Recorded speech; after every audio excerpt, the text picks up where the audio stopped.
Hello and welcome to Indiana Arts Desk. I'm Marcus Jackman. Thanks for tuning in. A reminder, you can hear this week's episode and archived editions of Indiana Arts Desk online at our webpage.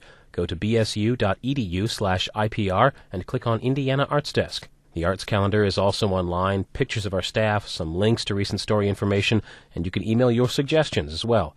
That's bsu.edu/IPR. Click on Indiana Arts Desk. Thanks. Well, back to work. Coming up this week, the benefits of the Fringe, coming to Indianapolis soon, and auditions next week in Jay County. But first, the pride of handiwork. What I'm looking for in this survey in particular is mostly traditional artists or traditional crafts. So it tends to be, the stuff that people do with their hands. Blacksmithing would be a nice example.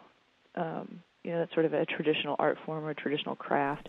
That's Dr. Lisa Gabbert, who, on behalf of Traditional Arts Indiana, is combing the highways, byways, and all the cliché ways of Grant County for the next 2 months, cataloging folk life and folk art.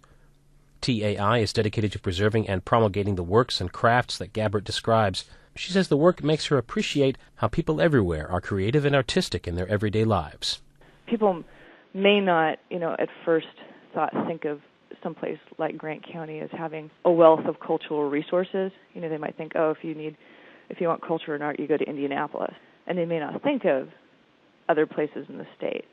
It might be just, Indianapolis.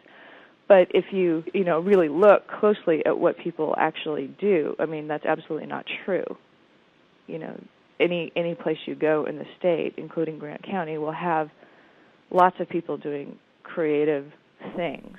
Gabbert's survey of Grant County is just one part of a statewide effort by TAI, which has recorded everything from blacksmithing and square dancing to traditional barbecue so far. Gabbert says she's only 3 weeks in, but already there have been some surprises. What we would consider a traditional drama, and dramas are usually pretty rare to find, and it's put on by some of the descendants of the Weaver community, and it's a play called Heaven Bound. I don't even think it was written. It was just sort of created in the mid-'30s, and it's a religious play that they do not even every year, just every great once in a while at the request of a church.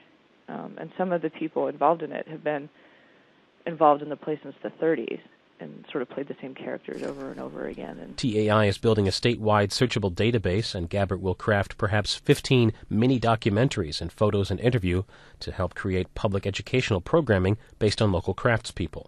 But she says the benefits aren't just for the consumers of the arts and crafts, but also for those people whose lives and work she records. There's lots of nonprofits that exist for, what are considered the fine arts, not as many for the traditional arts. And for one thing, just doing this sort of survey validates that kind of work. And I think it gets people to think about their own traditions and the things that they do as being important.